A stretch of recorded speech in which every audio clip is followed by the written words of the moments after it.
Hide and Seek by T. Albert. James, his sister Sally, and Mark, their BFF, best friends forever, and they were bored. They had played all day, but now that it was dark and difficult to see, they had nothing to do. They couldn't play soccer because they couldn't see the ball. They didn't want to go inside and play a game because it was a beautiful springtime night and they liked being outside, especially after having to play inside all winter long. They just didn't know what to do, and it was a little too early for them to go home. "I guess I'll just go home," Mark said in a sad voice. "Oh, come on," replied James. "We still have time for another game of something." Then Sally said, "I have an idea. Let's play hide and seek." "I was just about to say that," James said. "Yeah, I'll bet," replied his sister. "You always say you were thinking of whatever I think," she snapped. "Do not," James said in a loud voice. "Do too," yelled Sally.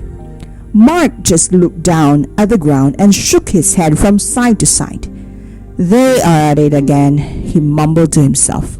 Then he yelled, "Okay, let's play hide and seek, and I'll be the seeker." He turned, faced a big tree, closed his eyes, and started counting out loud. 100, 99, 98, 97. Sally and Mark stopped arguing, looked at each other, and ran off in different directions to find a hiding place.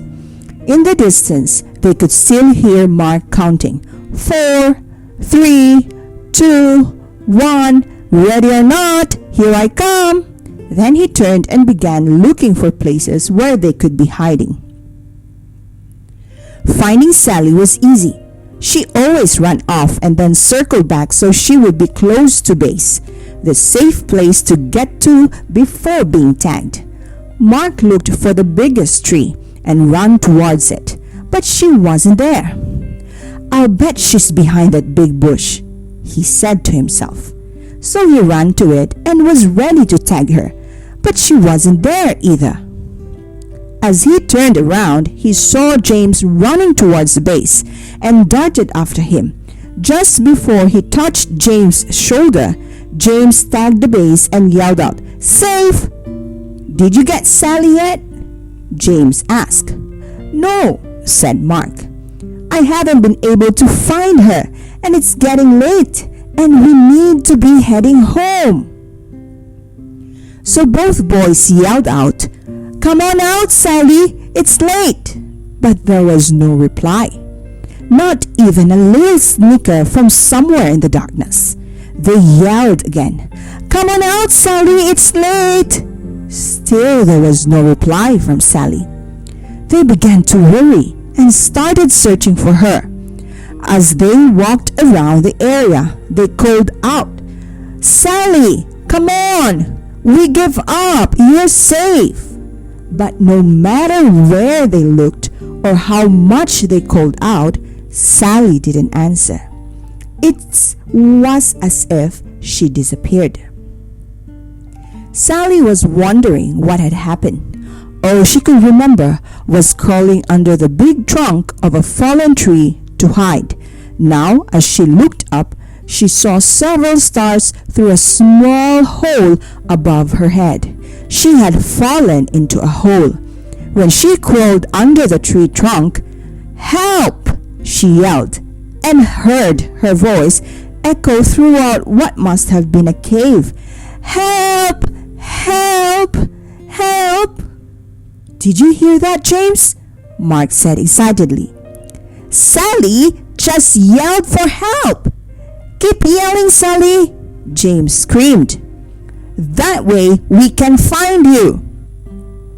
Sally heard her brother and kept screaming. After a short while, the boys were standing next to the big tree trunk. "Hey, are you stuck under this tree?" asked James. "Kind of," Sally yelled. "When I crawled under it to hide, I fell into a cave. Please help me. I'm scared. It's dark and I can't get out.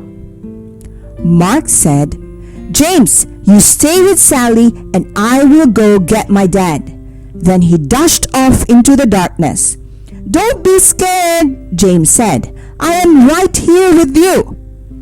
No, you're not, Sally sobbed. You're up there and I'm down here.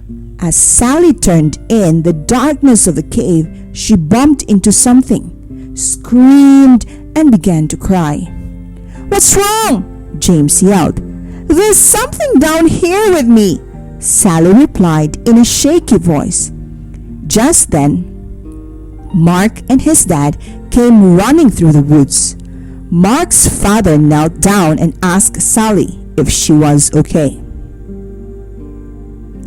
He could hear her crying and sobbing. Sally, are you hurt? He asked. No, she said, but I'm scared and there is something down here with me. Stand back, Sally. I am lowering a rope and will be down with you in a second. Mark's dad tied the rope to the tree, found a hole under the tree trunk, wiggled a bit, and lowered himself into the cave. Sally could see him coming down the rope and stopped crying. Not only was he there, but the cave became brighter from the beam of his flashlight as it danced across the cave's floor and walls. As he reached the floor of the cave, he shone the light on Sally and gave her a big hug. Don't be afraid, he said. I'll have you out of here in no time. Then he shone the light around and saw that she had fallen into a small cave, and very close to her in the middle of the cave was something wrapped in layers of old blankets. Mark, James, there's something down here. I'm going to tie it to the rope and I want you to pull it out. Okay? They replied. Okay. The boys pulled out the object, untied it, and let the loose end of the rope fall back into the cave. The cave wasn't deep, and Mark's dad boosted Sally over his head so she could crawl out.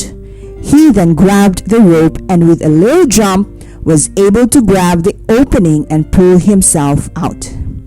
Let's go back to my house for a cup of hot tea. I'll call your parents so they aren't worried, and we'll see what treasure Sally found, he said. When they got to Mark's house, they sipped their tea and began unwrapping the treasure. They carefully peeled off layers of old blankets and cloth to reveal a wooden box. They slowly opened it and stared in amazement. Oh my! Sally said in disbelief.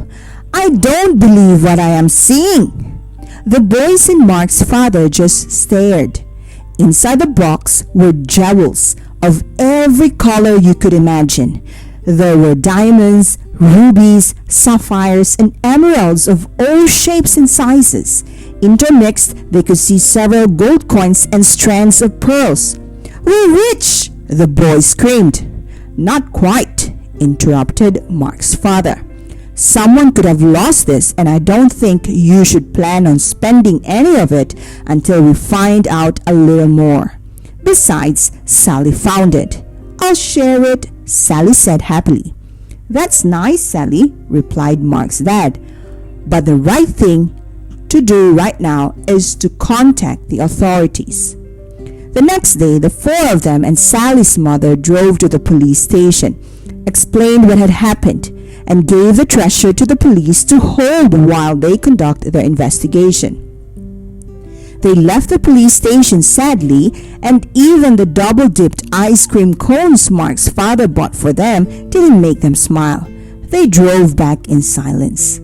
Several weeks passed with no word from the police. Then, one evening, Mark's father called James, Sally, and their parents. The police just called and I think you should come over right now, he said. I'm afraid there is some bad news about the treasure. The police are on their way and will explain everything when you get here. Sally and James didn't say much during the ride to Mark's house. Sally thought that since it was bad news, the treasure belonged to someone else, even though they probably lost it. "Whatever happened to Finder's Keeper?" she mumbled. "What did you say, Sally?" her mother asked. "Oh, nothing," Sally replied. Then she let out a long, sad sigh that echoed through the car. When they arrived at Mark's house, the police were there with a treasure box. As Sally entered, the captain introduced himself and said, "Sally, this is yours. Your parents need to sign some papers, but the box and its content are yours."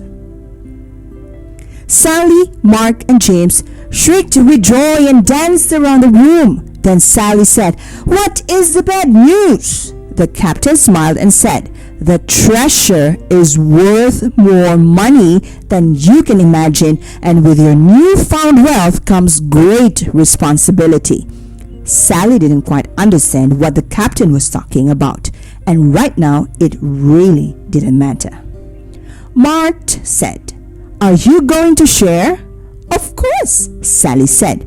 "If you and James didn't help me, I might still be there."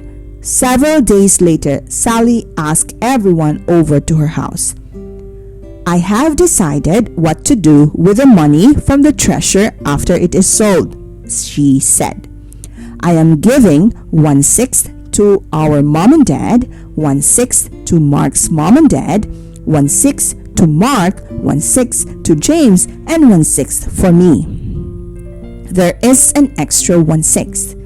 Mark proudly stated. He loved maths and was right on top of Sally's calculation. "No, there's not," Sally said. "Is too," James said. "Is not," Sally said in an angered voice. Just as Mark was going to say, "They are at it again," Sally said. "This is why there isn't an extra 1/6. I am giving it to the local charity, so it can be given to those less fortunate and in need." Her mother and father said it was a caring and responsible thing to do. They were very proud of her and knew that she understood what the captain meant when he had turned the treasure over to her just days before. The end. I hope you liked our storytelling for today entitled Hide and Seek, and of course learned something from the story, a value that we can learn. Of course, as I was reading this story, I have learned that I have to share whatever blessing that I have to others and help others in times of need. For those that are new to my class, please don't forget to click that subscribe button and hit that notification bell for your attendance today. And as always, as Teacher Maria would say, please do live your life to the fullest, learn something new every day, and love one another as how our God loves us. See you next episode for storytelling. Bye!